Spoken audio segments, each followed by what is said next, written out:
Recuerden que si buscan producto de Vampire The Eternal Struggle, pueden contactarnos en Betes México a través de nuestras redes sociales. Contamos con el catálogo completo de Black Chantry y envíos en todo México. Bienvenidos, Matusaleas. Preparen su pool y elijan sus vampiros, porque Vampire The Eternal Struggle está aquí. Estás escuchando Masterface.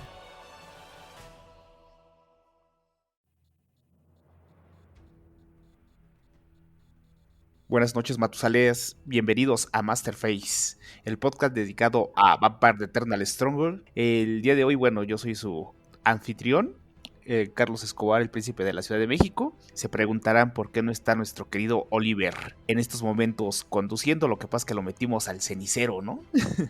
Ya ven que eso se nos da muy a menudo. Bueno, no muy a menudo como quisiéramos, pero bueno. Después ahí tendremos noticias de Oliver, pero bueno, voy a dar la bienvenida a mis compañeros, en este caso al vampiro más joven de la cripta, mi querido Luis Jiménez. ¿Cómo estás, Luis? Bien, muy bien, emocionado por este capítulo. De las cosas, yo creo que lo que menos experiencia tengo en este juego, pero a ver qué podemos aportar y sobre todo a ver qué podemos aprender. Perfecto. Y también, como no podría faltar nuestro querido content manager de Betes México, también Lalo. ¿Cómo estás? Bien. Saludos, pues aquí ya disfrutando de esa Diablerie que le hicimos a Oliver, pero no, la verdad es un poco de tristeza, pero así es esto de las noches eternas. Entonces, pues vamos a darles. Y hoy con el tema, híjoles, va a estar interesante. Es un tema interesante, pero también complejo. Seguramente ya lo hemos visto. Y ya lo habrán visto también en el encabezado, ¿no? Digo, no es nada que sea sorpresivo, ¿no? A menos que se hayan brincado de capítulo en capítulo y no les haya salido el capítulo por sorpresa. Pero bueno, antes de pasar al tema que vamos a hablar de bloqueo, ¿no? De la estrategia de bloqueo, ¿qué les parece si vamos a las noticias que tenemos? Creo que sí tenemos un poquito de noticias o bastantito de noticias, entonces si quieren vamos para allá para hablar ya detenidamente y empezar con el capítulo como debe de ser. Noticias de la semana. Y bueno, ¿qué tenemos de noticias? Bueno, creo que tenemos muchísimas cosas, pero no sé por cuál empezar. ¿Por cuál empezarían ustedes para que nos vayamos ahí paso a paso? Pues mira, igual podemos empezar por lo más cortito, lo que tiene menos comentario.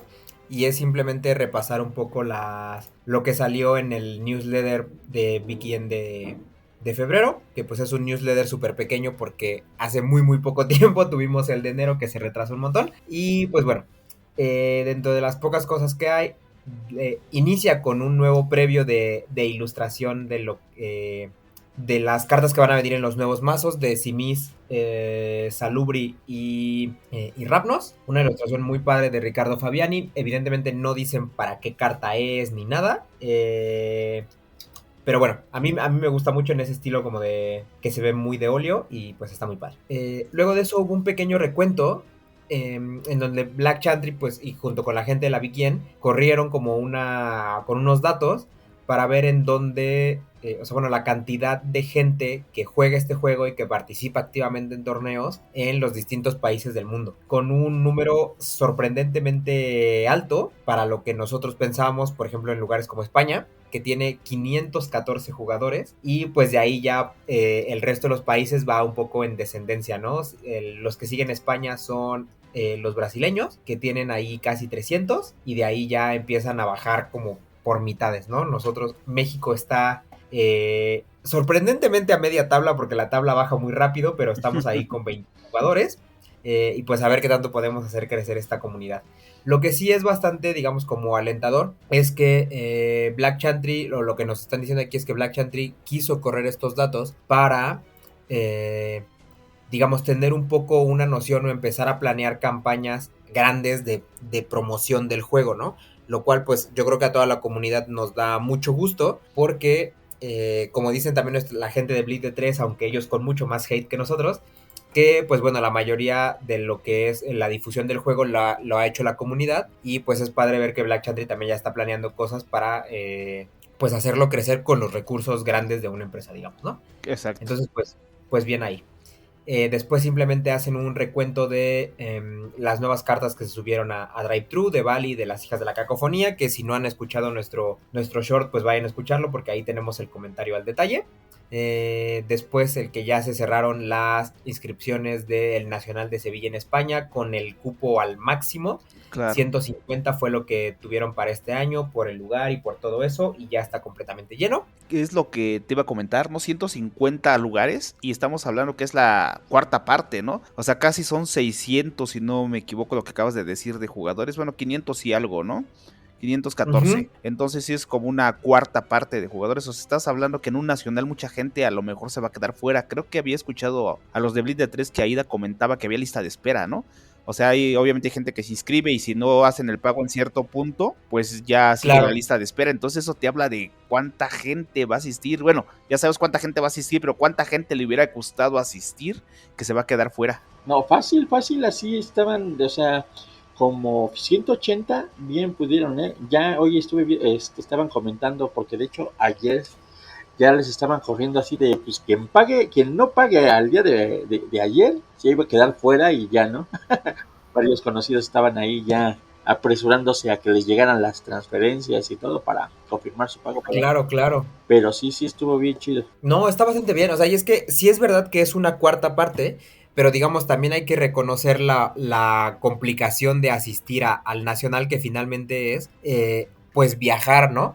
Y que seguramente habrá gente al que ese viaje sea atravesar el país completo, ¿no? Entonces, pues bueno, no todo el mundo lo puede hacer, pero ver que hay 150 personas, o bueno, como dice Lalo, casi 180 personas que ya estaban ahí dispuestas a ir al Nacional y 514 que participan en eventos y en torneos de juego organizado de un domingo, pues está muy bien, ¿no? Como decimos, esperamos nosotros también ir para allá en algún momento. Después hacen un pequeño recuento de nuevos creadores de contenido de BTS, donde dentro de ellos mencionan un nuevo podcast en inglés, nuestros amigos del libro de Noob allá en Chile, que les mandamos un gran saludo, y bueno, otras cosillas ahí que pues vayan ahí al nivel. De Reddit hablaban de la red social Reddit, que también ahí suben cosas muy interesantes. Yo he estado siguiendo eso y siguen cosas muy interesantes y hablan también de una aplicación que es un timer, donde puedes dividir a los jugadores y vienen cositas un poquito más detalladas, cuánto tiempo te llevas en cada jugador y cositas así. Que tanto eso funcionaría. Digo, yo estuve viendo la discusión que se dio ahí entre los amigos españoles sobre eso, porque uno de ellos fue el que lo desarrolló, pero yo creo que eso habla mucho también de su, porque yo me quedé pensando, es que ellos lo tienen porque se quejan mucho, como seguramente ya se han escuchado a los amigos de Blitz 3, seguramente ya saben, que de repente ellos se llevan mucho tiempo en la negociación y en los pactos y haciendo... Y digo, pues, o sea, y para eso habían desarrollado la aplicación, o sea, como para decirle, oye, ya te aventaste 2 minutos, ya 20 minutos platicando, ¿no? Sí, no, córtale, claro. ¿no? Entonces, pues yo así como que, y era lo que también, creo que también Backbinder, o no me acuerdo si Nacho, no me acuerdo quién de ellos de Chile también decía, pues es que no sé, o sea, la verdad es que, pues, o sea, como una, o sea, a lo mejor está... como para qué, ¿no? Pero... Ajá, sí, no, totalmente, o sea, es que es una cosa muy del estilo de juego de ellos, o sea, yo creo que acá, yo nunca he visto una negociación que se tarde, yo creo que ni 10 minutos, ¿no? O sea, yo creo que ni 3 minutos, o sea, obviamente en tiempo juego se te hace más, pero si te pones a pensar, quiero hacer esto, botas, ¿no? Discusión, a lo mucho 5 minutos y ya estamos exagerando, ¿no? Digo, luego nos tardamos más, o sea, en estar buscando los ruling luego, eso luego nos tardamos más, pero pues, así tanto así, pues no. Sí, no, o sea, la verdad es que es una cosa que, o sea, yo creo que es un problema como muy, muy español. Ahora sí que saludos a toda la comunidad española, pero no creo que sea un tema del juego como tal. Y la utilidad yo creo que dependerá de comunidad en comunidad. Pero bueno, es un recurso. Esperemos que le sirva. No, o sea, es un recurso que está ahí, pues bueno, ¿no? A lo mejor no ahora, pero a lo mejor después sí vamos a decir, ¡ay, ¿dónde estaba esa del timer? Exactamente. Yo ya la tengo en mi celular y igual podemos probar a ver qué tal, ¿no? Sí, puede ser. Luego viene un pequeño artículo en la Wikien que a mí, o sea, bueno, me gustó mucho, que hablan sobre la utilidad del equipo del Blood Tears of Kefran, que es este equipo único, no cuesta nada y te puede prevenir 2 puntos de daño o darte 2 de sangre. Uh-huh. Pues curiosamente, no sé si porque quien lo publicó es Vincent Ripoll, que si no me equivoco, él es el que está o estaba hace poco organizando una de las ligas que se están jugando online en este momento. Y de las fotos que suben cada domingo que se juega la liga, yo sí he visto, o sea, creo que en todas las fotos, he visto que se está jugando este equipo. Entonces, pues vaya, como que me parece muy pertinente que si lo están viendo tan jugado después de que no se jugaba absolutamente nada, pues por algo llama la atención y aquí comentan por qué es bueno, o sea, en dónde deberías jugarlo, por qué es algo a considerar, etcétera, ¿no? Yo sí lo Creo que está jugaba. bastante padre En mis primeros mazos Rapnos lo jugaba porque venía, creo que si no mal recuerdo, en el de Final Nights venía uno de estos. Entonces sí lo llegué a jugar. Seguramente, o sea, es que al final yo creo que el argumento que ponen de la gestión de sangre pues está bien, y ahora que existe algo como el Museo de London que te lo equipa básicamente por una acción gratis, pues está bastante bien, ¿no? Yo creo que sí renta. Pero pues sí, habrá que probar y ver en qué estrategias encaja y en qué estrategias no. Pero bueno, ya por último, de las cosas que al menos a nosotros nos generan un poco más de emoción, son los avisos que ha hecho Black Chantry, que son la salida de 2 nuevos packs que van a sacar de cartas. El primero que sí nos llegó ya el anuncio completo es el Echoes of Gehenna, que para el momento que salga este capítulo ya habremos hecho nuestro short al respecto, así que vayan y escúchenlo. Y por otro lado, el pack de Shadows of Berlin, en donde nos mencionan que van a reimprimir las cartas que salieron exclusivas para esa antología de Berlín de 2017, ¿no? Nos ponen a André Manipulador, el Gangrel de Santolo. Ajá, venía la lista y abajo venía Storyline y venían mencionadas estas cartas que mencionas, ¿no? Como bien menciona André Manipulador, está la Toreadora, hay 2 Toreadoras, que una es la reclutadora del Lincoln. Ajá, y la otra que te da votos por cada anarca gana votos por cada anarca que controles. Y hay un Gangrel Fisher, creo que se llama, no recuerdo muy bien, que es anarca y de 3, con proteína superior. Exactamente, bueno, que van a estar repartidos, ¿no? Por ejemplo, el Gangrel de 3 y la que le da votos a los anarcas, esas van a salir en el Echoes of Gehenna, pero el YOLO, la que le cuestan los equipos menos, de Line, etcétera, esas van a salir en el Shadow of Berlin, del cual, al menos al día que estamos grabando esto, todavía no sabemos nada, ¿no? Esperemos ya a ver qué otros avisos nos dan después. Después nos hablan que los mazos Rapnos y Misi Salubri van a entrar ya, o sea, prácticamente cuando ustedes escuchen esto, seguramente ya habrá entrado en su tercera ronda de testeo, que muy probablemente ya va a ser la última, para que los mazos ya se estén mandando a imprenta, ¿no? Y luego un otro pequeño aviso que pues yo creo que está padre, que van a ser nuevas, van a ser restock de micas, porque pues a lo mejor no mucha gente lo sabía, pero para los que estamos ahí como retailers y tenemos contacto con Black Chantry y todo para estos los pedidos, ya llevaban un rato en que las micas, tanto de cripta como de librería, se habían empezado a acabar y no habían hecho restock. Entonces, bueno, ya va a haber restock de eso. Y además se van a agregar 2 nuevos diseños que van a ser con la ilustración de Theo Bell y la ilustración del Faceless Knight, que es la misma que aparece en la portada de la caja de quinta, ¿no? La cual a mí esa me gusta un montón y sí me gustaría un pack de micas con ese arte. Claro, porque las anteriores, si no mal recuerdo, creo que eran las partes, el back de las cartas, ¿no? De librería y de cripta, ¿no? Exactamente. Pues sí, o sea, a mí no, sí, no no estaba era tan feo, fan, pero sí no tenía estaba gracia, ¿no? Como que, claro, claro. Y la ilustración, pues, es diferente, ¿no? Ya traes alguna ilustración mejor para cripta, mejor que sigues usando las mismas y para diferenciar o como las quieras usar ya te da un poquito más de versatilidad, ¿no? Yo tengo ahí una duda, fíjense, con todos estos anuncios y todo esto, principalmente, porque supongo que van a seguir el mismo camino que nos aventaron con los mazos de anarcas, ¿verdad? Yo creo que van a seguir esa misma línea.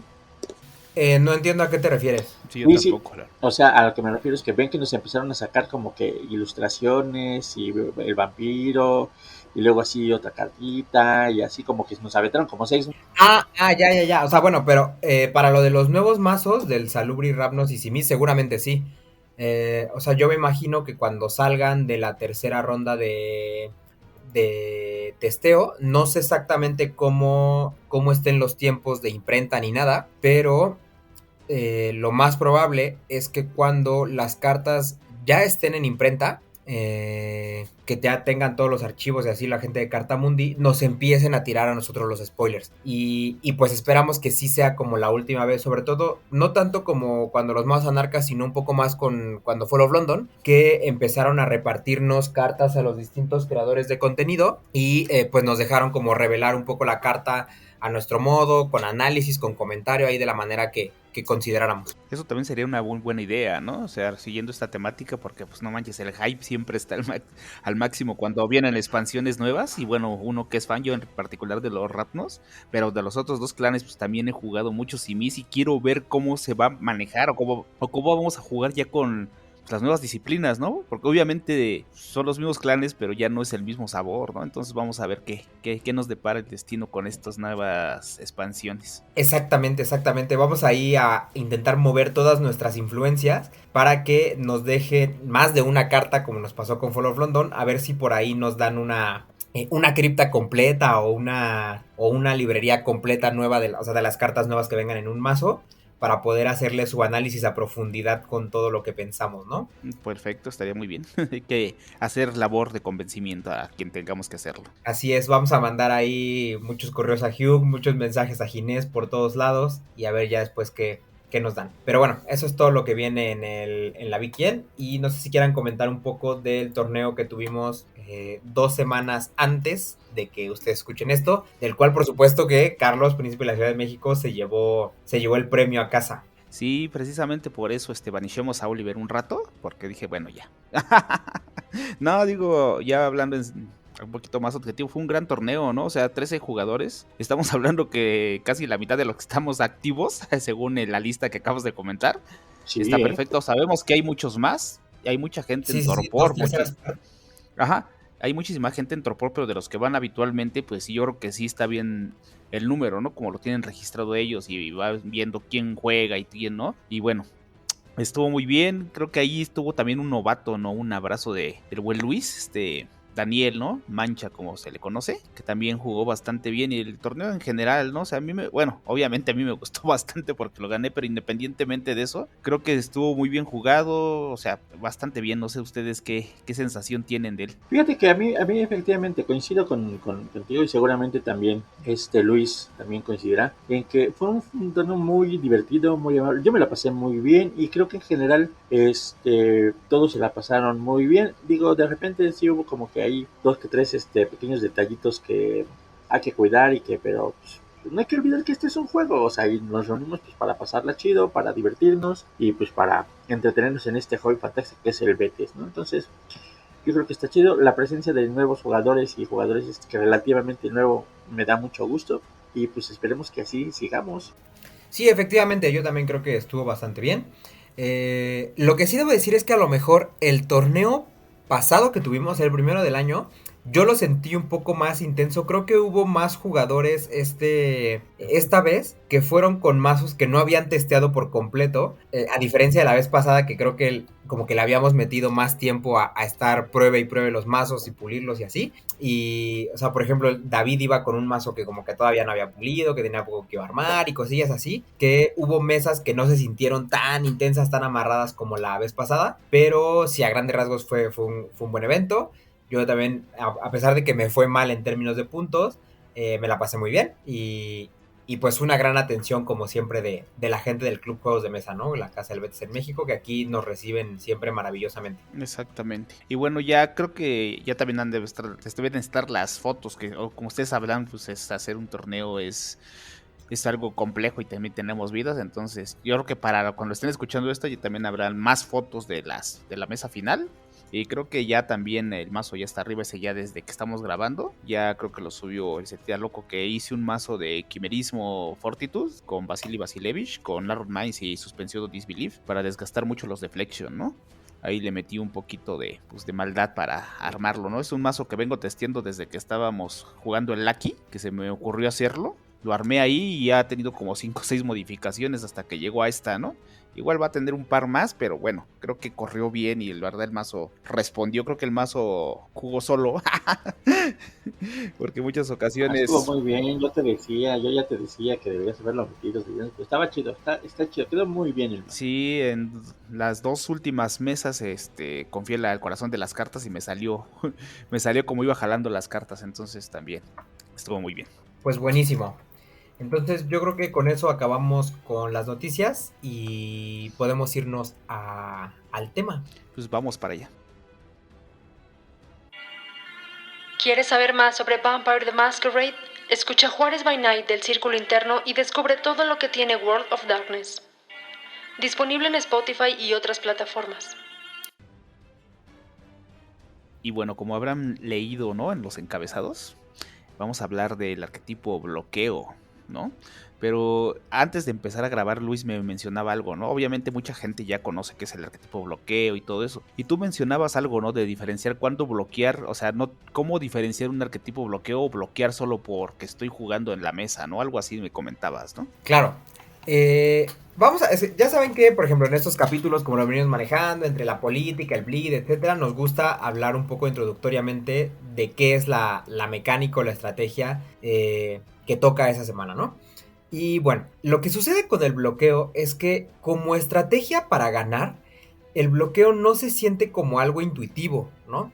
El bloqueo es una parte del juego con la cual es meramente reactiva, en la que usas de manera pues prácticamente defensiva, ¿no? Es decir, cualquier cosa que te vaya a afectar de una manera importante, tú contestas a eso, evitas que suceda una acción, evitas que la gente te haga daño, que te entre el sangrado, ¿no? O sea, esa clase de cosas, que te cosan los ojos, que te entren en combate, vas y bloqueas. Pero lo que vamos a ver aquí con la estrategia de bloqueo no es ese tipo de bloqueo, o sea, no es reacciono para defenderme, reacciono porque no me quiero morir y quiero parar ese bleed de 2 o ese bleed de 4 o lo que sea, ¿no? Sino es cómo hago del bloqueo una estrategia proactiva que me lleve a hacer puntos, a ganar, ¿no? A efectivamente ponerme en una posición superior al resto de la mesa. Y yo creo que esa es una diferencia importante que tenemos que considerar al hablar de esto. Claro, porque si hablamos de que bloquear para no perder, pues todos los mazos de cierta manera lo hacen, ¿no? Bloquean, reaccionan a políticas o hacen cierto tipo de cosas reactivas, ¿no? Pero como bien mencionas, también ejercer un mazo o crear un mazo basándote en este arquetipo para poder ganar, porque una cosa no es hacer el mazo y pues ya lo hice, ¿no? Y a lo mejor me funciona o no. O sea, tienes que llevarlo a poder ganar, sino de que, o sea, ¿qué caso tiene armar un mazo? Pues hago cualquier cosa y no me da igual ganar, ¿no? Entonces hay ciertos factores que te pueden ayudar a ganar. Entonces lo que creo que podemos tocar Exactamente. aquí. No sé cómo lo vean ustedes, pero por ejemplo, yo con mi poca experiencia del bloqueo, porque debo admitir que es el tipo de estrategia que más trabajo me cuesta, el que menos he jugado, la diferencia yo la veo en que regularmente cuando tú te paras a bloquear, no sé, jugando votos, porque pues tienes tus príncipes y tiras un Second Tradition, bloqueas para evitar que tu juego se frustre, ¿no? Pero cuando tú estás jugando tu arquetipo de bloqueo, estás jugando tu mazo pared, bloqueas para frustrar el juego de los demás, ¿no? De una manera muy simple. No sé cómo lo pondrían ustedes en palabras, sobre todo... no por hacer menos a Lalo, pero Carlos creo que lo ha jugado más de todos nosotros, ¿no? Sí, pero me gustaría escuchar a Lalo también qué opinión tiene al respecto antes de que yo les mencione cómo yo vi el bloqueo y cómo aprendí a jugar bloqueo, porque también no es fácil. Sí, de hecho sí, yo estoy de acuerdo de que es uno de los estilos más complejos, ¿no? Y que sí requiere mucho más experiencia.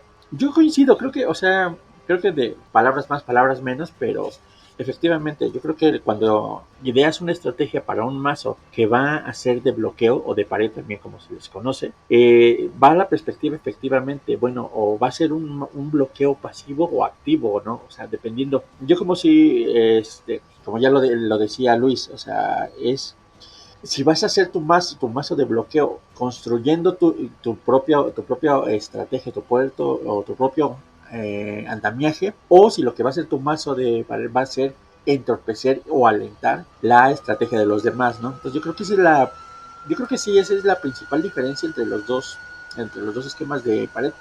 Bien puedes hacerlos más ¿cómo te diré? Más proactivos que reactivos, ¿no? Dependiendo de ese enfoque que le quieras, ¿no? O sea, ya seguramente te lo vamos a ir discutiendo más, pero, y bueno, tampoco como todos los arquetipos que hemos hablado, no son, difícilmente vas a encontrar un arquetipo de bloqueo puro, sí los hay, pero son raros.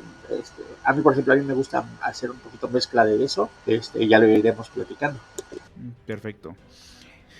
Pues bloqueo, ¿no? Como arquetipo. Y bueno, yo les voy a comentar mi experiencia con los mazos de bloqueo que he armado. Yo creo que tienes que armar, primero tienes que tener tu punto de cómo vas a ganar, ¿no? ¿Qué cartas me van a llevar a ganar siendo un mazo de bloqueo, ¿no? Porque puedo bloquear todo, ¿no? Pero si nada más hago eso y no tengo un punto de que me da la victoria, y hay muchas cartas, ¿no? Que igual hablaremos de ellas así rápidamente, que es el Smiling Jack, y a lo mejor Claro. que es, bueno, por excelencia es esa, ¿no? Smiling Jack, y ahora Sí, es sí, sí. Más bien, lo que yo te voy a decir es que si quieres podemos, o sea, no quiero cortarte mucho la idea, pero igual y lo podemos dejar un poquito más adelante, porque justo está padre hablar de esas condiciones de victoria que no están, digamos, tal cual en lo que tú haces, hay que buscarlo en cartas aparte, ¿no? Exactamente. Entonces creo que dejando a un lado los nombres para que nos toquemos un poquito más adelante, tienes que pensar cómo vas a ganar. ¿Qué voy a hacer con mi mazo de bloqueo, no?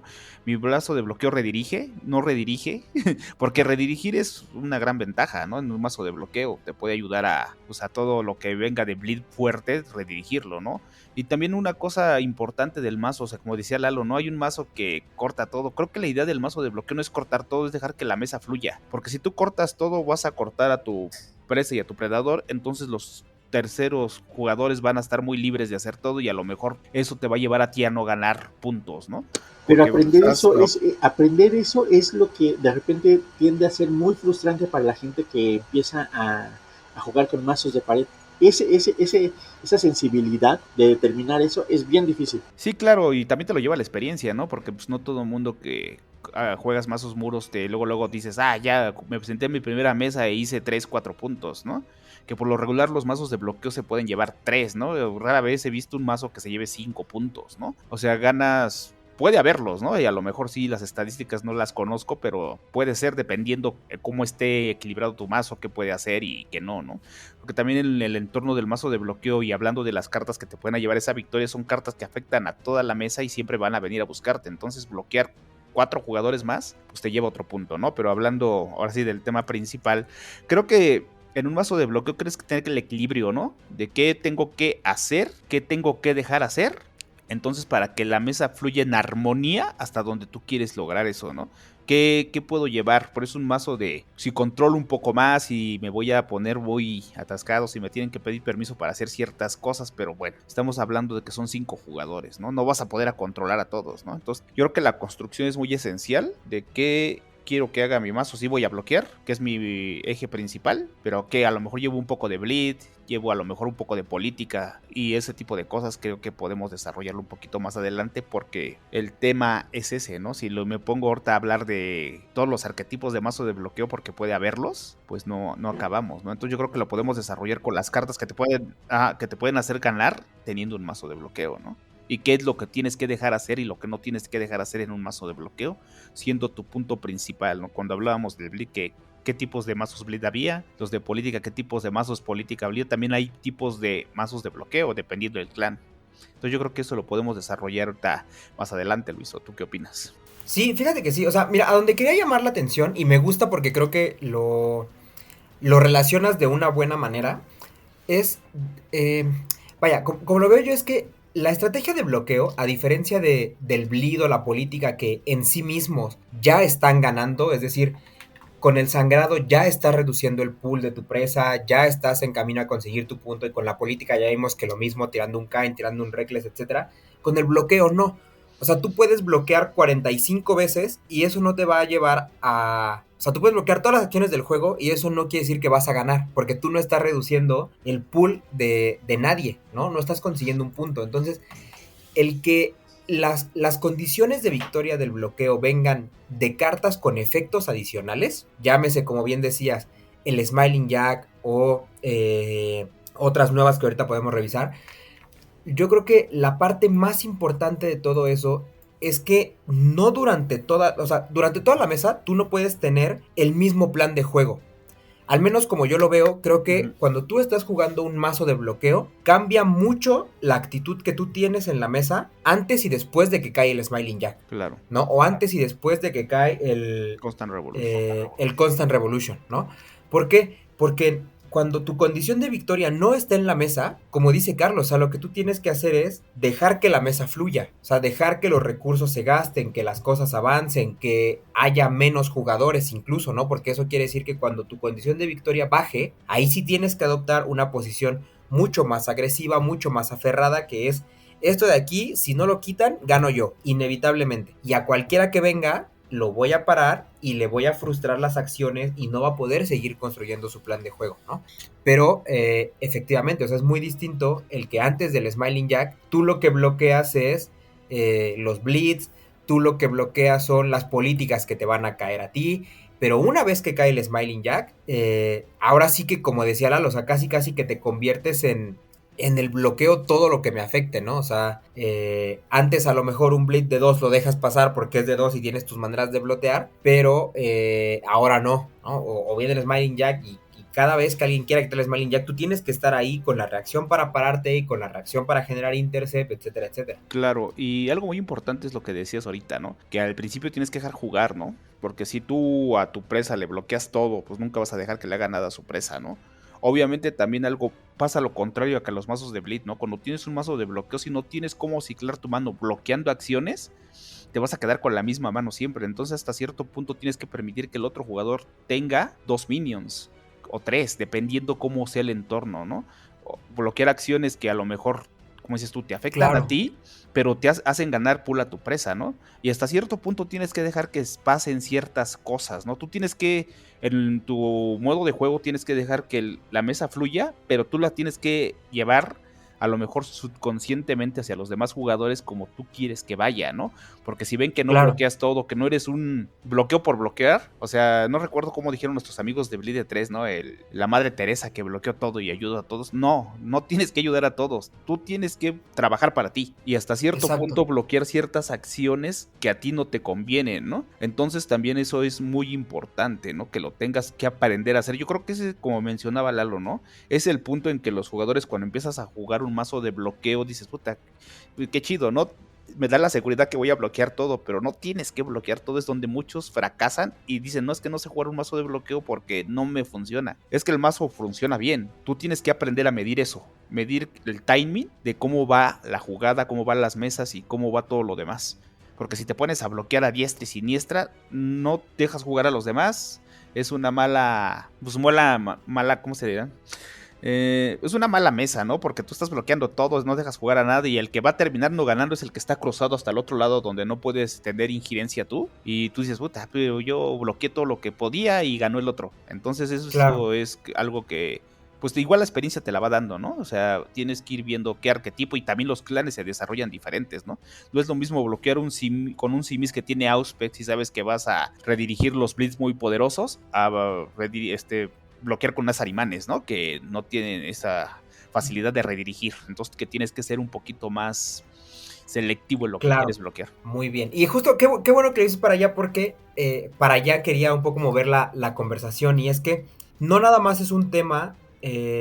Bueno, podría parecer, sobre todo para la gente nueva que nos puede estar escuchando, cuando decimos que tu condición de victoria viene de una carta adicional, ¿no? O sea, viene de algo como un Smiling Jack, por ejemplo, que es una Master genérica y que uno pensaría que por lo tanto puede entrar en cualquier mazo. Que el bloqueo es una cosa como una estrategia muy democrática, ¿no? En la que todo el mundo puede participar porque no necesitas un govern conditioning para estar funcionando, ¿no? Pero yo creo que es todo lo contrario, ¿no?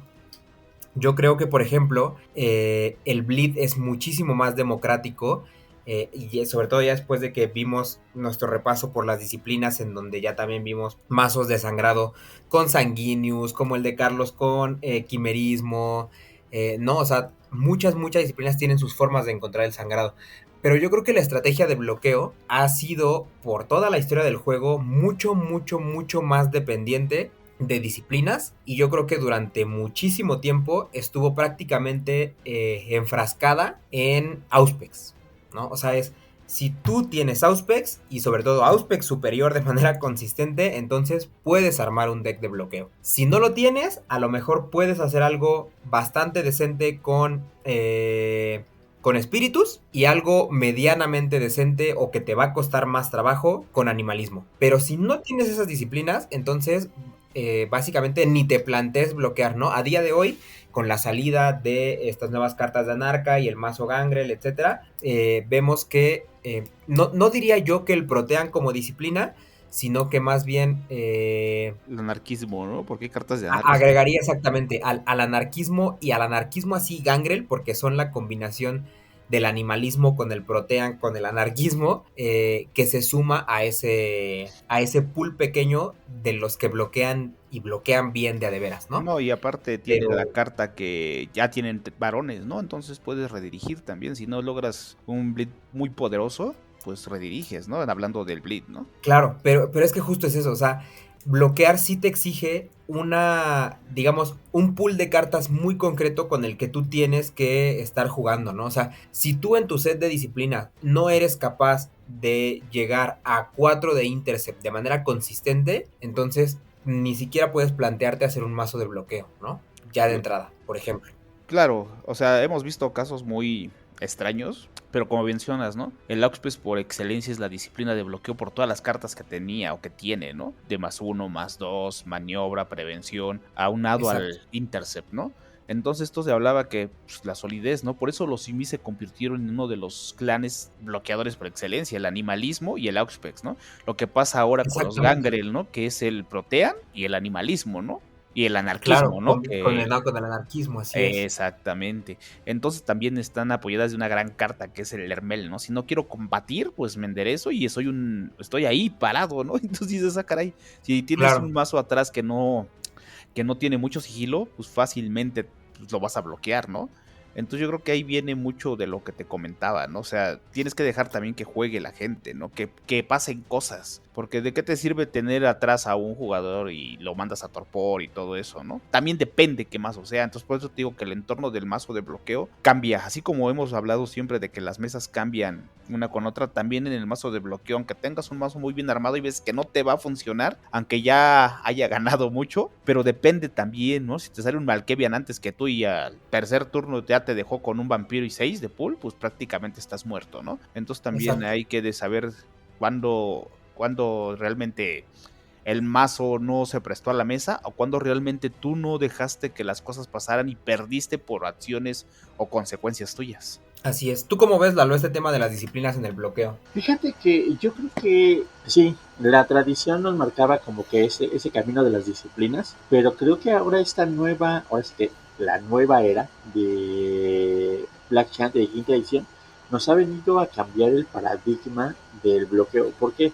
Porque creo que bebió mucho de la parte rolera para suministrar cartas con cierta temática y cierto sentido que no, y de hecho si lo piensas un poquito, deberían haber estado desde antes, o sea, en ese sentido, ¿no? Por ejemplo, las cartas que eran para los Nosferatu, o sea, que por ejemplo los Nosferatu era raro que se presentaran a bloquear consistentemente, no porque no lo pudieran hacer, sino porque, y yo creo que ese era el punto, o sea, ahora sí que en los viejos tiempos, qué tan consistentemente puedes hacer tu bloqueo, como ya lo mencionó Carlos, o sea, básicamente se circunscribía al Auspix y las otras cosas que podrías ver. Sí, efectivamente, como hemos dicho también muchas veces en este podcast, o sea, es muchas veces la cuestión de la creatividad que te puede llevar también a hacer otras opciones, ¿no? Tan es así que también hay mazos de bloqueo que no son de disciplinas, pero tienen construcciones muy específicas para que funcionen, ¿no? A veces se utilizan equipos, retainers,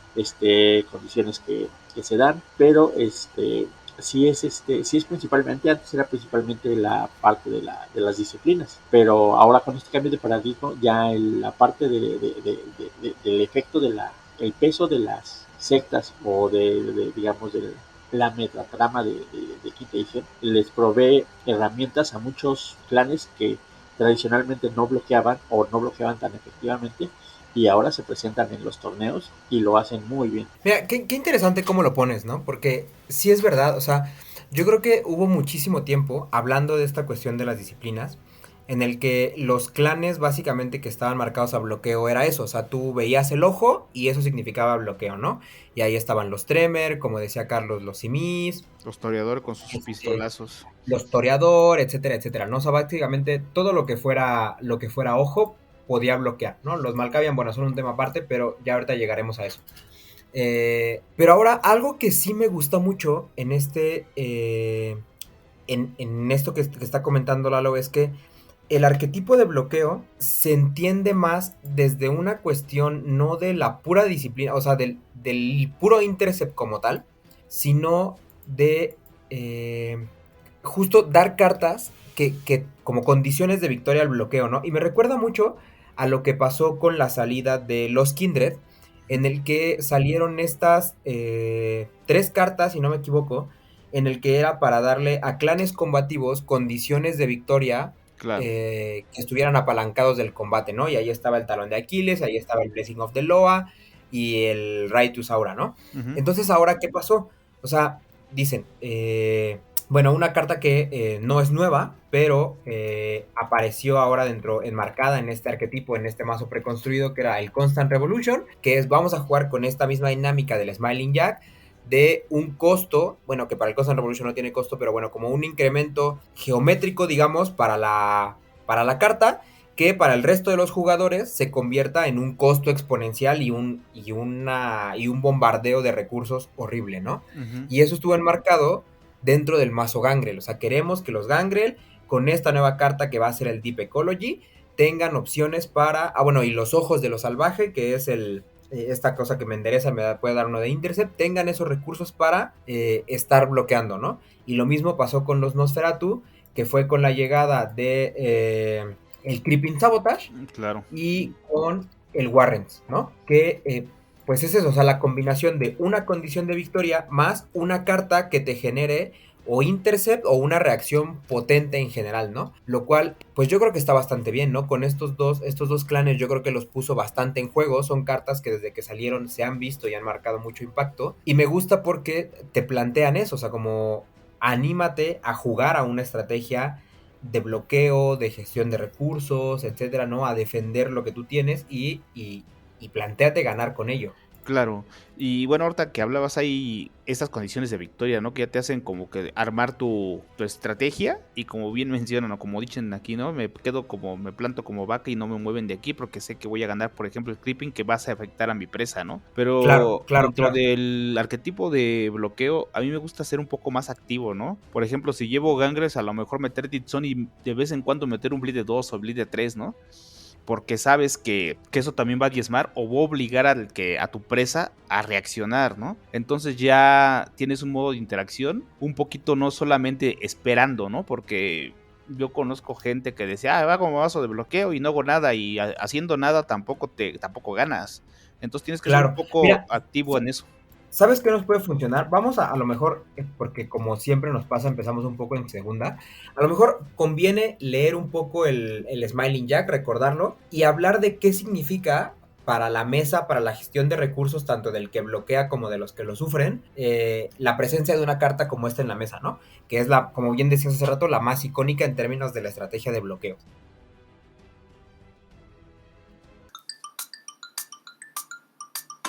Si eres fan de los juegos de mesa o quieres descubrir más de este hobby, escucha el podcast de Jugador Casual, disponible en Spotify y otras plataformas.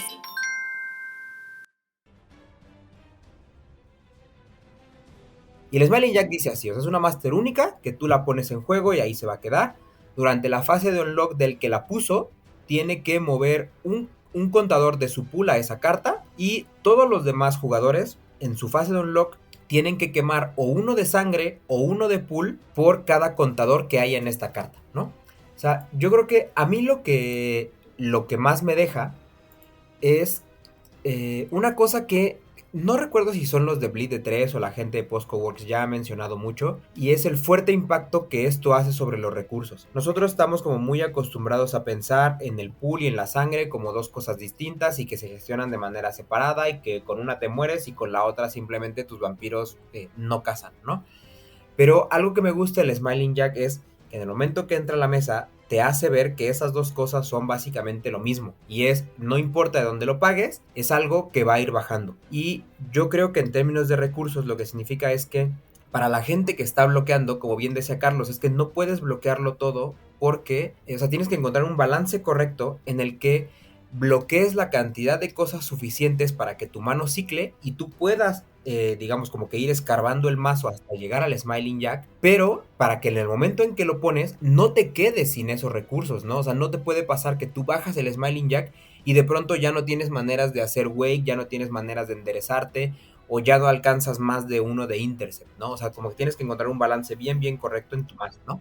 Exacto. Y por otro lado, lo que sí me gusta y que a lo mejor no mucha gente ve, y yo creo que eso es un error como muy común al momento de estar iniciando mazos de bloqueo, y lo digo porque a mí me pasó, que es que esta carta depende completamente, o sea, bueno, no completamente, pero vaya, el éxito de esta carta sí puede estar muy marcado por qué tan gastados estén los recursos de los demás.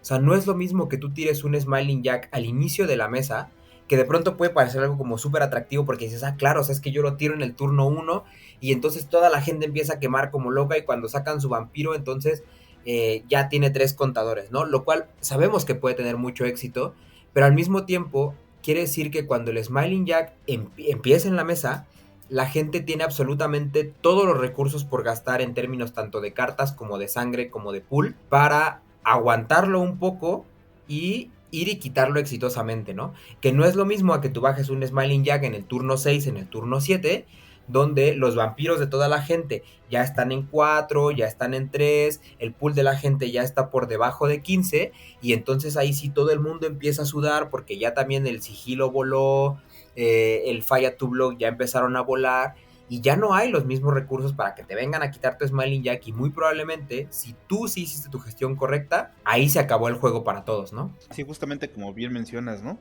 O sea, eso de meter las cartas a juego como ese tipo de Constant Revolution, que el Constant es un poquito más barato porque no tienes que gestionar recursos tuyos, ¿no? El pool que, bueno, los contadores van ganándose del banco, ¿no? Ahí tienes que defender un poco más. Pero en el Smiling Jack sí tienes que generar tu pool para que puedas solventar ese costo, ¿no? Porque igual te puede matar a ti ese Smiling Jack si no lo sabes hacer de manera adecuada, ¿no? Porque dices, lo suelto en el primero, pero si no te llega ese Beazle, si no te llega esa Blood Doll, si no te llega el momento o el recurso para que tú se lo saques a un vampiro o una Montreal, que también hablaremos de ella, que también es una de los grandes ejes dentro de estos mazos, pues te puede matar a ti. Entonces también tienes que saber que, bueno, sí, lo tiro en el primero, pero ¿cómo construir mi mazo? ¿Qué creo que va a venir? ¿Qué proporciones tengo? ¿Cómo puedo generar ese pool para que no me mate el Smiling? Porque muchas veces hemos dicho, déjalo en el Smiling, ¿no?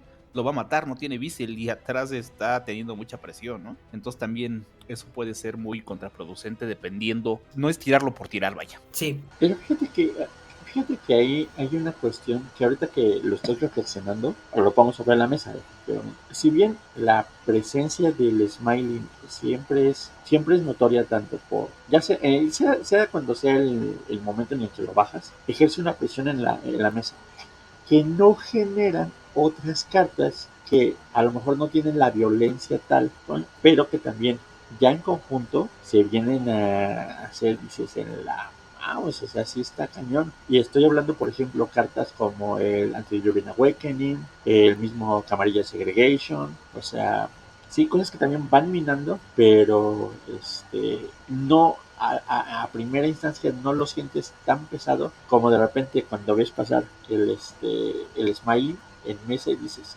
pues, hay que ir a quitarlo. Claro. Es que yo creo que depende mucho de que el Smiling Jack no depende de ti al 100% quitarlo. Hay alguien al que tienes que atacar para quitarlo. Por ejemplo, hablamos del Antidiluvian, ¿no? Creo que te pide un vampiro arriba de 3 o 4, que a lo mejor dependiendo qué mazo tengas, dices, puta, a lo mejor lo sacrifico, pero con eso me permite a lo mejor ganar mi Victory Point y sacrificando este vampiro puedo llegar a ciertos puntos, ¿no? El Judgment Camarilla Segregation es algo similar, ¿no? O sea, obviamente también depende mucho del entorno, pero el Smiling tengo que ir a querérselo quitar a alguien que a lo mejor ya está muy bien armado y a lo mejor me va mal a mi vampiro, ¿no? A lo mejor lo pierdo de otra manera y ya no salgo, ¿no? Entonces yo creo que también es un poco más el impacto por eso, ¿no? Bueno, no, es lo que opino. Sí, no, además, ¿sabes cuál creo que es el tema? Yo creo que el tema con ese otro tipo de cartas es que no es una amenaza que incremente, ¿no? Por una parte.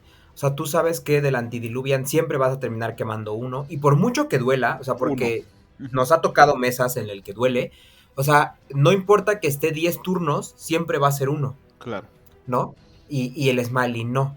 También la otra cuestión es que ese resto de cartas, o sea, como el Smiling, como el Camarí, como el Antediluvian Awakening, se siente como una cosa... vaya, no sé si mi razonamiento está completo en este momento, pero como muy pareja, ¿no? En el sentido de que lo mismo que te duele a ti, le duele a otro.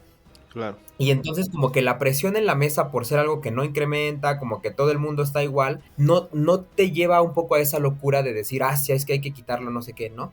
Pero el Smiling no es lo mismo. O sea, yo, por ejemplo, apenas en este torneo que acabamos de vivir y todo, a mí me pasó. O sea, yo estaba jugando con Misla Sombra, adelante tenía los imbuidos que tiraron un Smiling Jack pronto, y enfrente de mí y enfrente de él estaban un toreador triple A, ¿no? Y claro, o sea, digamos, un poco en mi cabeza podría decir es que no importa que esté el Smiling Jack ahí, porque yo quiero la presión en los toreador de adelante, porque si no nos vamos a pelear los votos durante toda la mesa. Pero ¿qué pasa? O sea, es que no para todos los mazos es igual. O sea, en Misla Sombra frente a su historiador, a mí me consta del todo que en el momento en que él tire un Water Captivation porque tiene Presence, ya me ganó la carrera. Y yo no recupero sangre de ninguna manera, y a mí sí me interesa ese Smiling Jack que se vaya. Claro. ¿No? Entonces, esa manera de ejercer presión, incluso como de maneras muy desiguales, yo creo que importa mucho en que metas esa carta para una estrategia de bloqueo, porque tú como mazo de bloqueo, sobre todo cuando ahí sí es donde brillan cosas como el Auspex y cosas como el Spiritus, en donde tú tienes la capacidad de jugar un Eagle Side, de jugar un Falcon Side y bloquear cosas a mesa cruzada, tienes esa posibilidad de ejercer la presión de manera desigual, pero en los puntos donde a ti te interesa ejercer esa presión, ¿no? Exactamente. Que no es lo mismo a que tú tires el Antediluvian Awakening y esos cambios no los veas, ¿no? Y bueno, nada más, antes de pasar a otro tipo de cartas, me gustaría hablar de una que es como un gran paradigma que yo creo, al menos fue en mi experiencia, que cuando uno empieza jugando mazos de bloqueo la ve y parece una maravilla, pero probablemente no lo sea tanto, ¿no? Y es Millicent Smith, el Puritan Vampire Hunter, ¿no? Esta mítica carta que tú la pones en juego, va rotando hacia el predador y en el momento que quien la controla tiene a un vampiro bloqueado, ese vampiro automáticamente se quema, ¿no? Y lo digo porque parece, como digo, una maravilla en los mazos de bloqueo, es decir, ya, está ahí en la mesa y me voy a poder deshacer de vampiros. Pero yo no sé qué tan buena es, ¿no? Y más allá de que puedas generar que un vampiro que no te interesa que se queme termine quemado, y a lo mejor no por tu bloqueo, sino por el bloqueo de alguien más y termines afectando la mesa de una manera como muy rara, para mí yo creo que lo importante está en que es una carta que detiene el juego, ¿no? O sea, tú la tiras y de pronto cada vuelta va a haber un jugador que no progrese, va a haber un jugador que no gaste sus cartas, que no gaste sangre, que no gaste recursos en general, ¿no? Y yo no sé qué tan bueno sea eso, porque insisto, a ti como mazo de bloqueo te interesa que todo el mundo gaste recursos mientras tú racionas los tuyos, ¿no? Claro, pero bueno, dependiendo también de la construcción y cómo lo vayas a emplear, o sea, Millicent, como bien mencionas, a lo mejor te elimina un jugador cruzado y a lo mejor es tu aliado y ya lo quemaron y a lo mejor te está apoyando con votos o no sé, X o Y, ¿no? Pero si estamos hablando de que ya en un juego donde tienes que defender algo, eso limita a lo mejor que esa persona o ese jugador ese turno no venga por tu Smiling o por tu Constant Revolution, ¿no? También es de gustos, ¿no? Porque he visto mucha gente que la lleva y le funciona perfectamente. Yo no la llevo porque no es porque se crea que sea mala, ¿no? Sé que alenta la mesa, sí, pero este tipo de cartas es lo que te tiene que ayudar a ti en tu construcción, ¿no? Si la voy a meter es porque me va a ayudar. Si la voy a meter y nada más va a hacer un desorden y alentar la mesa, no la meto, Es que ¿no? ese es el punto. O sea, a qué cosas tú puedes controlar y qué cosas las dejas como aleatoriamente que fluyan en la mesa, ¿no? O sea, por eso yo tampoco soy muy partidario de Millicent en este tipo de mazos, por eso mismo, o sea, pero digo, también es cuestión de gustos y todo, a diferencia del Smiling, que si lo lanzas hasta como hasta como un anzuelo, o sea, porque lo que esperas es que alguien venga y entonces ahí te permite también desarrollar también tu juego. Sí, yo creo que Millicent y Smiling son una gran pareja, ¿no? Cuando está el Smiling a 5 y sueltas una Millicent, sabes que el jugador a quien le toque es un son unos minions menos que van a venir por ti, ¿no? O sea, digo, pero es de gustos, ¿no? Es lo que mencionamos, ¿no? Tienes que ver sí, que no y en qué momento, porque muchas veces hay cartas que también tienes que descartar dependiendo del entorno de la mesa, aunque sean importantes, ¿no? ¿Qué quiero defender o qué no quiero defender, ¿no? Y también hasta cuándo defender un Smiley, ¿no? Porque a lo mejor si defiendo más ese Smiley, mi presa les gana a su gran presa, bueno, a su presa, que es mi gran presa, y la mesa se me va de las manos, ¿no? Entonces, sí, qué mala. Entonces también ese es un punto de que tienes que también saber valorar, ¿no? No aferrarte tampoco mucho a ciertas cartas, ¿no? Así es, así es.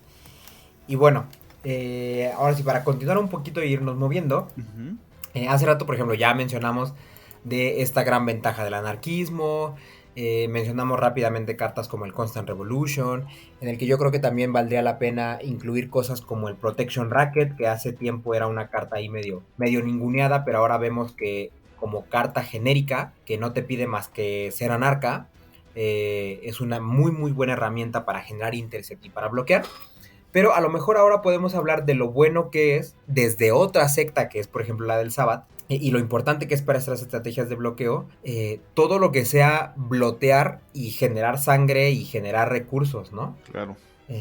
No sé cómo lo ves tú, Carlos Ayvaya. Yo estoy pensando un poquito en la cuestión del Sabbath porque tiene cartas maravillosas como la Power Base Barranquilla, ¿no? Esta clase de cositas que te van ayudando entre los Sabots, entre el Eternal Vigilance, ¿no? Que apalancados de sus propios títulos, como cosas como el Under Siege, tiene una buena combinación de cartas para bloquear, cartas para bloquear, y vaya, todo lo que tú necesitas en estrategias de bloqueo, ¿no? Claro, pues creo que ya las dijiste, ¿no? Y bueno, sería mucho ahondar en ellas, pero esas cartas que mencionaste, la Under Siege, que es una gran carta, ¿no? Que sea única, que muchas veces cuando salió dijimos única, pero ya que la ves en juego dices, no, por eso es única, ¿no? Ha de haber tenido mucho testeo porque... O sea, tener ya dos de estas puestas en la mesa, pues es prácticamente dependiendo cómo sea tu mazo, pues eres impasable, ¿no? Y saben que tienes un güey ahí en que te va a levantar en cualquier momento, ¿no? Estamos hablando del Power Barranquilla, ¿no? Que te da pool y todo eso, ¿no? Que también es una carta muy buena y por excelencia, ¿no? De que seleccionas un vampiro Sabbath de X capacidad y es lo que le pones a la Barranquilla, en cada untap te da pool. Y si sabes defenderlo, pues es algo que te va a gestionar muchísimo, ¿no? Eso creo que para el Sabbath acabas de dar en el clavo, ¿no? Son de las cartas para un mazo de bloqueo que tienes que llevar el Abbot, o sea, Eternal Vigilance. Claro. O sea, que deben ir sí o sí en tu arquetipo, ¿no? Porque construyo mi mazo de bloqueo que llevo. Estas son las que deben, sí o sí, no hay más. Así es. Y bueno, para el bloqueo, pues lo mismo, ¿no? O sea, hay todo un paquete de cartas, y yo creo que también es una cosa de los mazos de bloqueo que podemos mencionar dentro de sus características, que no nada más son densos en términos de reacciones, en términos de intercept, sino que también suelen ser densos en cartas de máster, ¿no? Claro. Porque llevan todo este tipo de apoyos, donde ahí sí se me va alguna, me recuerdan, pero entre cosas como el Rack, como tú mencionabas, la Montreal, incluso la Dreams de pronto tiene valor ahí, claro. No tanto para el acelerar tus vampiros, pero sí para poner sangre abajo, las Bessel, Blood Doll, etcétera, ¿no? O sea, es todo un paquete de Master que es eso, o sea, el recurso, el bloteo, ¿no? O sea, yo gano sangre y esa sangre viene para mi pool, ¿no? Exactamente. Y hablamos la de clan, ¿no? Que los Gangler tienen una, los Tremor tienen una, los Toreador tienen una. ¿No? Claro, sí. Que son como para poner sangre abajo a tu clan. Exactamente. Y hasta las Hunting Grounds, ¿no? Si los queremos poner ahí también.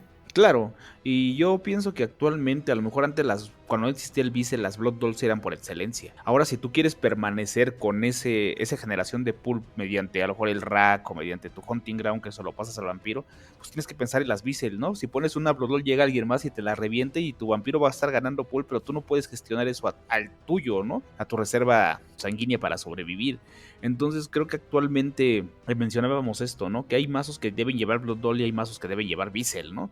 Y yo creo que los mazos de bloqueo deben llevar Visel, ¿no? ¿Tú cómo lo ves, Lalo, con esta cuestión del bloteo?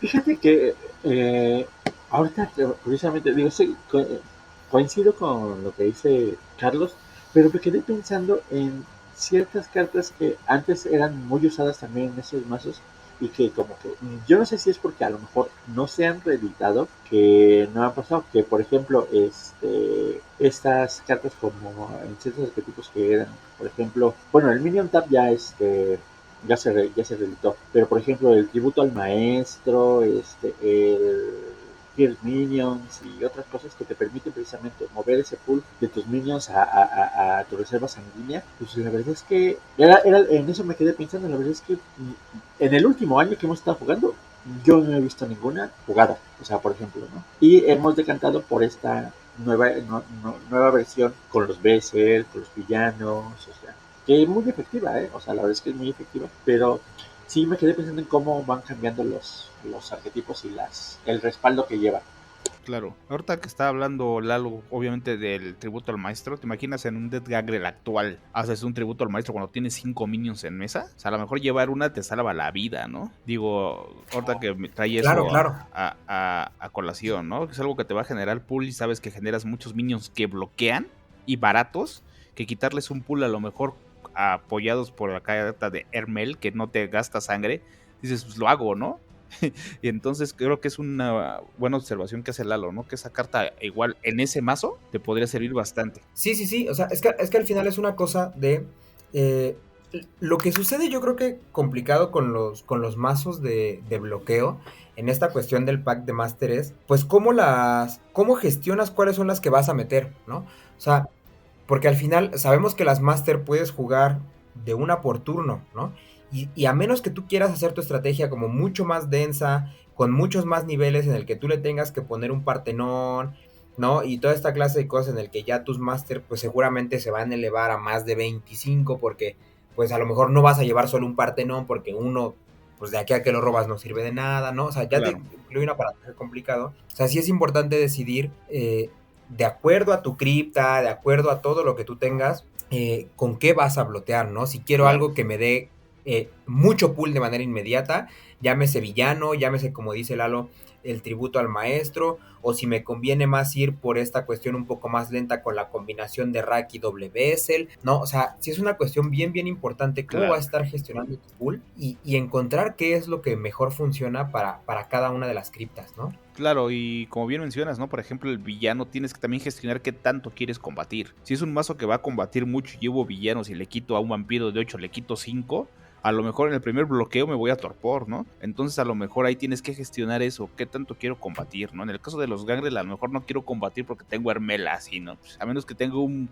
combate muy agro del otro lado, donde tengan Thornstein Post y Mortal Grab, sé que me va a ir mal, ¿no? Pero mientras no tenga eso, pues a esos a lo mejor sí, ¿no? Después hacer tributo al maestro 2-3 veces y me va a generar pool ya teniendo 3-4 minions en mesa, que me voy a reír bastante, ¿no? Por ejemplo, si tengo torres, por ejemplo, el mazo de Goratrix, ¿no? Que a lo mejor si le hago un villano, a lo mejor él sí, porque tiene la taumaturgia, tiene el Celerity, tiene todo lo que pueda gestionar yo ya poniéndome X o Y equipo, teniendo snipers o cosas así, ¿no? Entonces creo Claro, claro. que bien mencionas que tienes que gestionar bien cuántas masters. Yo pongo en los mazos de bloqueo de 13 a 15 masters máximo. Que esas 13 Y a fíjate 15... que para lo que son los mazos de bloqueo, de pronto cuando. O sea, es que si tú buscas Smiling Jack en la TWD, ¿no? En los mazos Ujú. ganadores, yo creo que son. O sea, no es para nada raro ver mazos que tengan más de 20 master, ¿no? Claro, digo, es como yo lo gestiono y meto trifles, ¿no? Si voy a Sí, sí, meter sí. más. Sí, sí. Si voy a meter más, pero son cartas que me van a dar pool y me van a ayudar. Por ejemplo, a lo mejor meto Ángel Guardián, meto Barranquilla, meto Montreal, meto las Bissell, meto el Hunting Ground. Que si te das cuenta, mejor cuestan, pero todas ellas me van a generar pool, ¿no? Ya cuando están en juego, me van a generar pool, Claro. que es mi fase de construcción, ¿no? Y es lo que siempre he dicho de los mazos de bloqueo. Tienes una fase de construcción donde tienes que construir, tienes que ponerte el cuervo, ponerte el Wall of Convergence, ponerte, no sé, el minion que te va a ayudar a bloquear la moto, lo que Sí, sí, sea, ¿no? sí. Pero si no llegas a ese punto, hace como 2-3 años un buen amigo de acá de Nesa, Len, que le mando un saludo, me decía, es que quiero hacer un mazo de bloqueo. ¿Qué tengo que hacer primero? Le digo, ¿qué hace tu mazo? ¿Quieres bloquear? ¿Qué te tienes que poner primero? Si tienes en la mano un Wall of Convergence o quieres ir a blidear. Tienes que ponerte el Wall of Convergence porque tu mazo hace eso. Si vas y haces bleed con Deep Zone, igual te lo dejan pasar, pero ¿qué va a pasar ahí?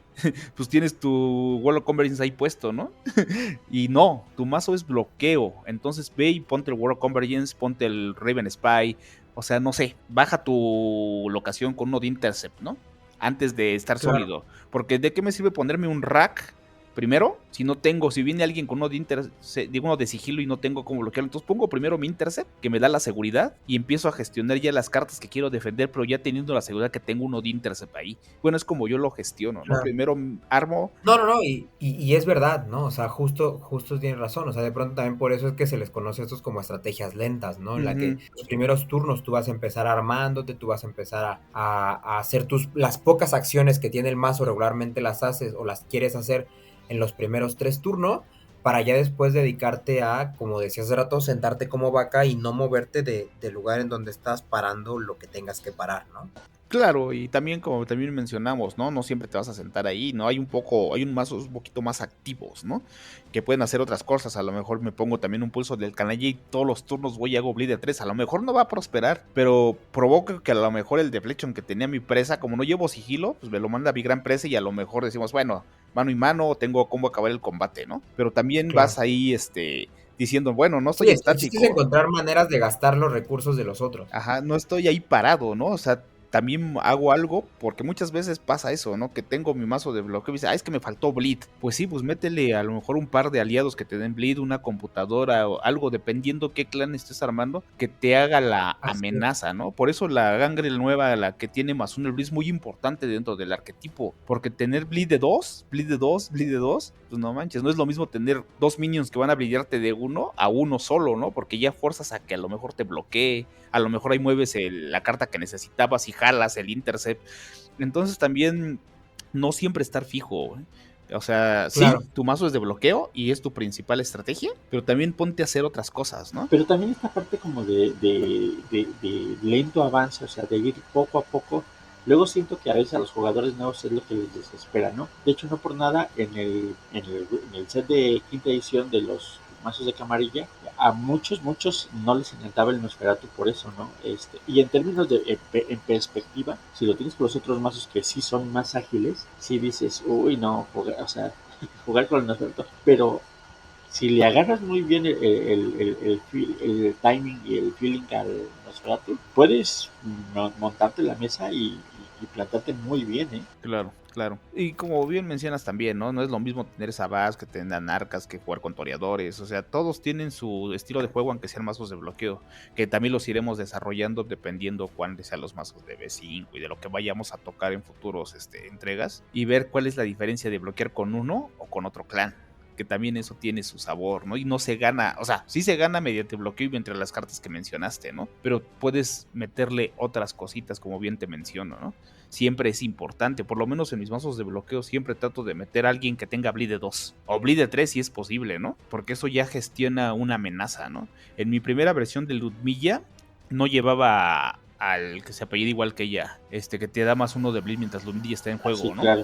Sí, al Rurik. Rurik, exactamente. Cuando salió él, obviamente lo metí, dije, no manches, es el vampiro perfecto, porque ya con un Deep Zone bleedió de 3, entonces ya me forza que a lo mejor mueva mi mano o llegue de otra manera a gestionar los recursos, inclusive hasta los vampiros, porque cuando no tienen un combate muy así de combat dance y todo eso, los desgastas, ¿no? Eso también te ayuda a tener a lo mejor un vampiro menos que bloquear si vas hacia atrás, porque igual también eso de manera activa también te ayuda, ¿no? Por eso las Arimanes tienen su Nosot Hound, ¿no? Porque no siempre están ahí, metes 2, 3 y dices, bueno, ahora que es más fácil a lo mejor ir por ti que intentarte bloquear en diferentes tipos de mazos, ¿no? Por ejemplo, si tengo un Malkavian y yo ya me percaté que no tiene combate, pues voy y le pego, ya me deshice de un vampiro que a lo mejor no iba a bloquear porque tiene mucho sigilo. Entonces también eso tienes que aprender a hacer con los mazos de bloqueo, ¿no? Cuánto caerle a X minion, ¿no? ¿Cómo construyo eso? Bueno, mira, justo antes de pensar en caerle o no a alguien, vendría la gran decisión y la gran... Ahora sí que, pues no sé si polémica, porque en realidad creo que es más una cuestión de gustos, una cuestión de la cripta y todo, pero entre un bloqueo que combate y un bloqueo que no combate. Claro. ¿No? Y ahí podemos hablar de muchos tipos. O sea, por ejemplo, el mismo mazo Gangrel del que estamos hablando una y otra vez, yo creo que puede ser un gran ejemplo de ambas variables, ¿no? Es decir, cuando tú lo sacas de la cajita, por la manera en la que está enfocado ahí ese mazo es con combate, ¿no? Es decir, te va a tirar unos Carrion Crows, se va a poner una forma de lobo, te puede tirar un agravado, etcétera, ¿no? Pero después de eso, las primeras versiones que salieron, digamos, del mazo pulido, eran sin ninguna carta de combate que no fuera Earthmelt. Y es Claro, no voy a combatir, no voy a combatir, no voy a combatir. Y ahora de pronto ya puedes ver un poquito de cosas más híbridas, que si la bala de plata con el agravado, que si metiendo Dipson como dices, etcétera, ¿no? claro. Pero bueno, de ahí eso se puede llevar a otro tipo de variables y que podemos hablar del bloqueo simis, que sabes que el bloqueo simis, por lo menos en las primeras versiones de la cripta 2.3, pues siempre te Combate. iba a combatir, ¿no?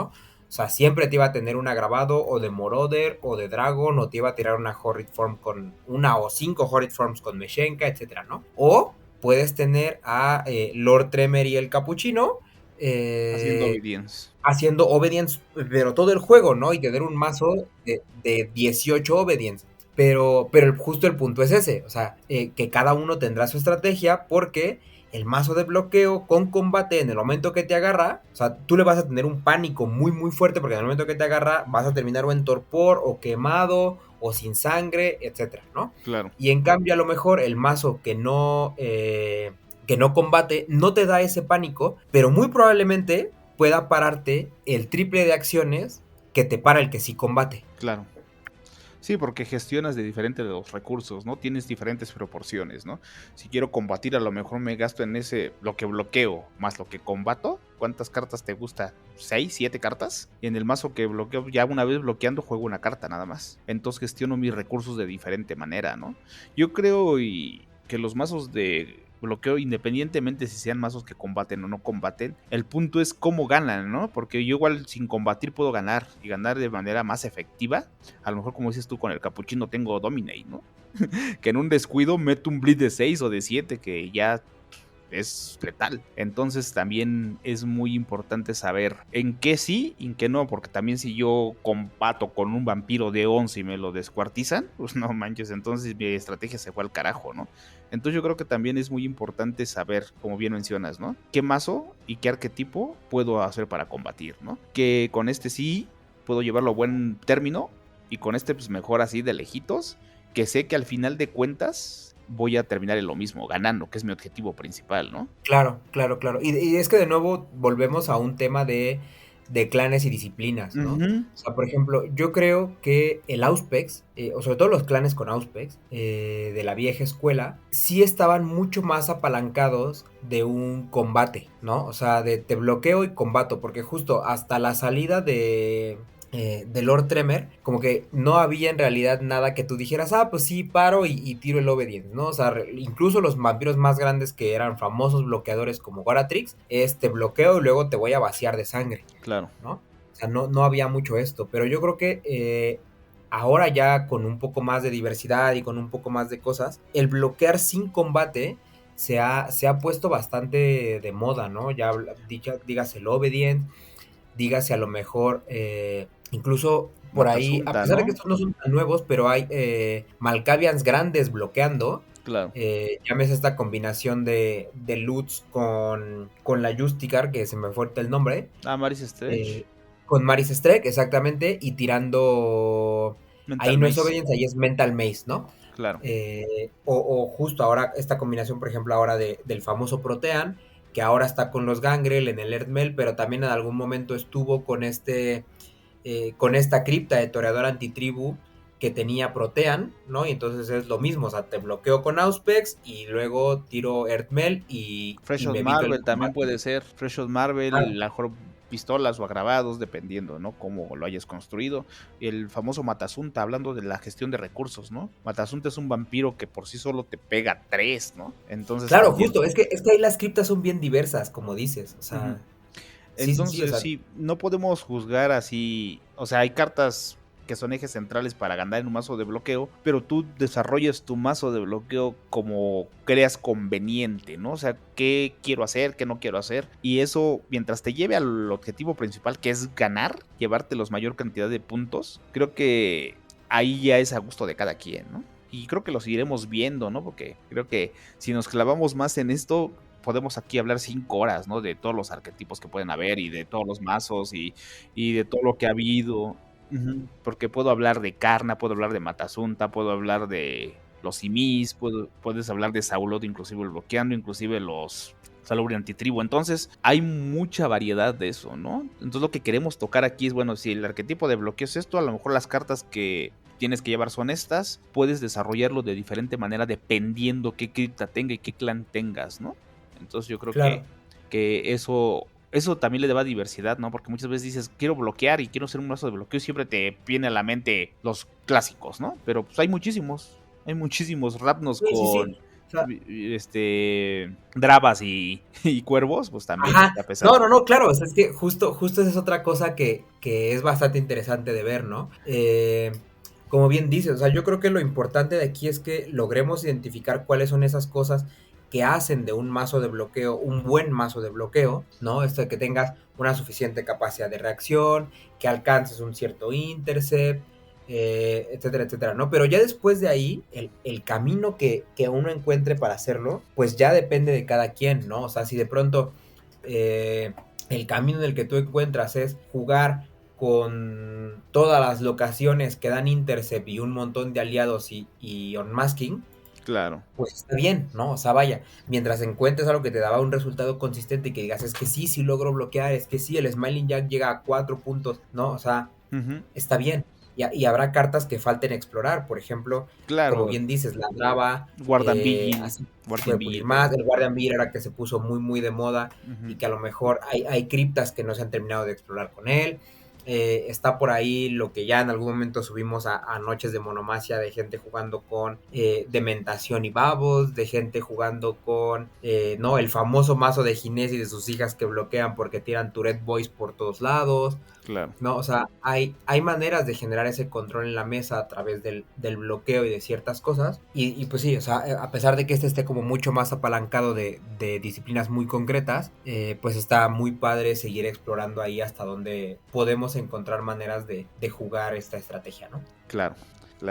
Pues no sé qué más te gustaría abordar, Luis. Pues mira, por mi parte yo creo que ya no...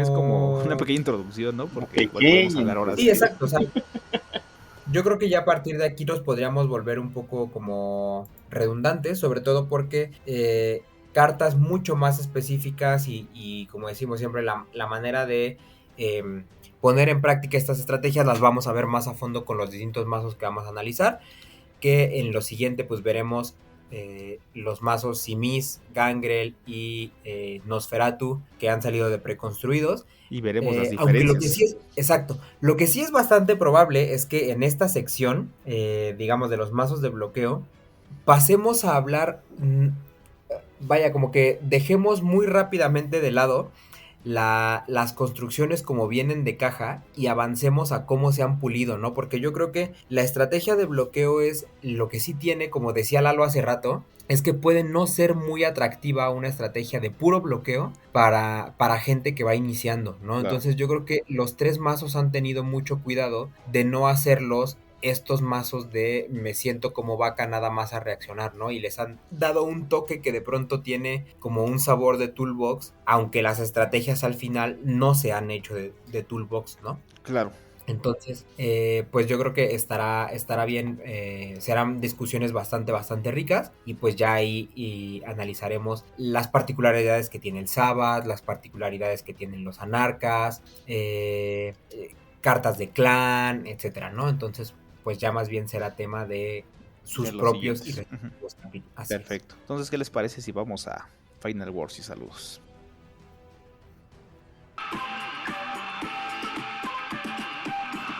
Todas las voces de la cultura friki están en Las Voces del Onder. Escúchalos en Spotify y otras plataformas.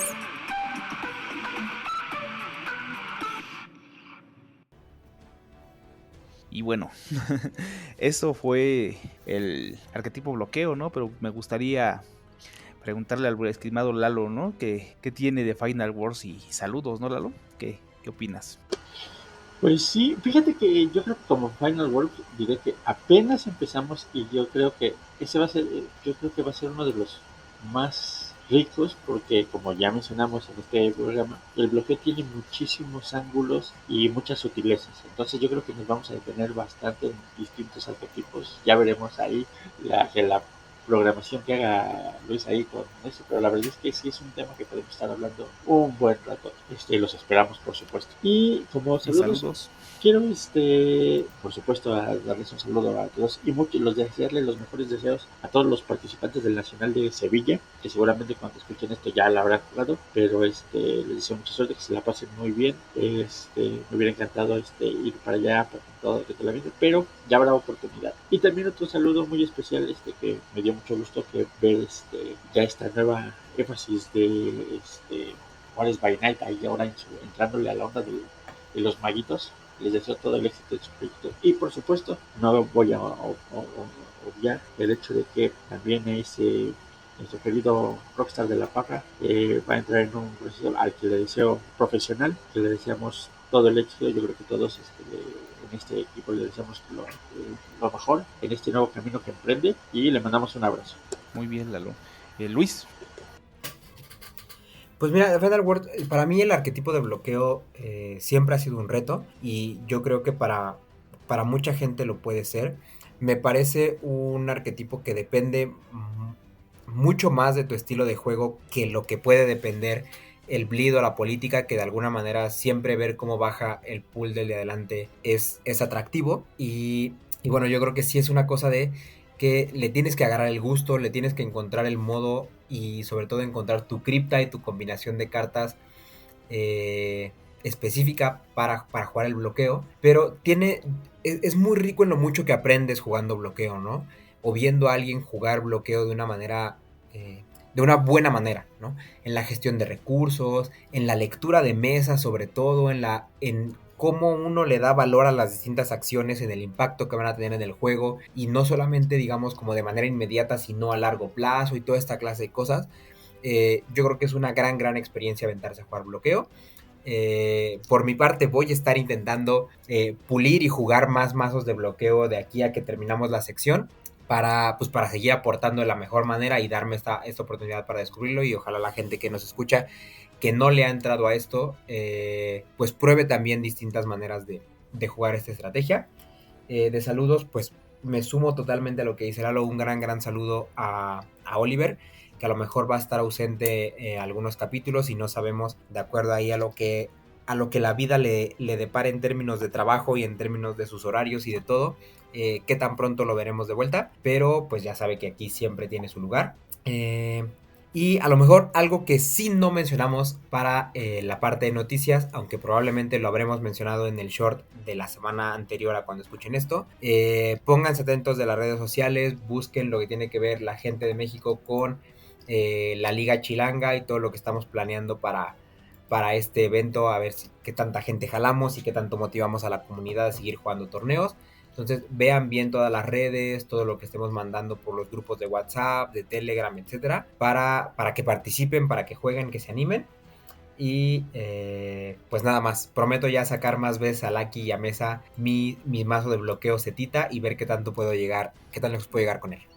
Perfecto. Y bueno, mis Final Wars serían que, bueno, es uno de los arquetipos que más me gustan, ¿no? Tengo ahí varios mazos que de bloqueo, unos exitosos, unos no tanto, pero es un arquetipo que me gusta bastante y bueno, como bien mencionan, no lo iremos desarrollando y veremos las diferencias que hay, ¿no? Porque cada clan bloquea de diferente manera y tiene diferentes tipos de manera de llegar a la victoria, ¿no? Ya veremos a los Nosferatus, a los Simis, a los Gangrel, ¿no? Que han salido en esta era Black Chantry, ¿no? Entonces también estén muy atentos, como dice Luis, de nuestras noticias de esto de la Liga Chilanga, que yo le auguro un gran éxito y la verdad estoy muy emocionado con ella. Y de saludos, pues también me uno, ¿no? Que al buen Oliver, nuestro rockstar de la parra, le mandamos un gran abrazo. La verdad estamos muy contentos, ¿no? Con la noticia que nos dio y a la vez estamos un poquito tristes porque va a estar ausente quién sabe hasta cuándo, no sé cuánto tiempo, pero bueno, ya sabe que aquí es su casa y aquí lo vamos a estar esperando, ¿no? Y esperamos hacerlo lo mejor posible. Obviamente él lo hace mejor porque pues, es el presentador de Masterface por excelencia, entonces le mandamos un gran abrazo, ¿no? Y bueno, sin más por el momento, recuerden que si a ustedes les gusta pues, cualquier cosa relacionado con Vampire Eternal Stronghold, Vampire the Masquerade, ahora también con Mage, ahorita que estaba hablando Lalo de nuestros amigos de Juárez by Night, por favor recuerden que nos tienen que seguir en todas nuestras redes sociales, que también ahí andamos en todas, ¿no? Les prometemos que ya vamos a estar un poquito más atentos de Twitter y TikTok. Pero bueno, si a ustedes les gustan todas estas cosas relacionadas al World of Darkness, por favor, compártanos. Gracias por escuchar Masterface. Encuéntranos en Facebook, Instagram y YouTube como Betes México. Cortinillas y menciones, Pami West. Datos de contacto en la descripción.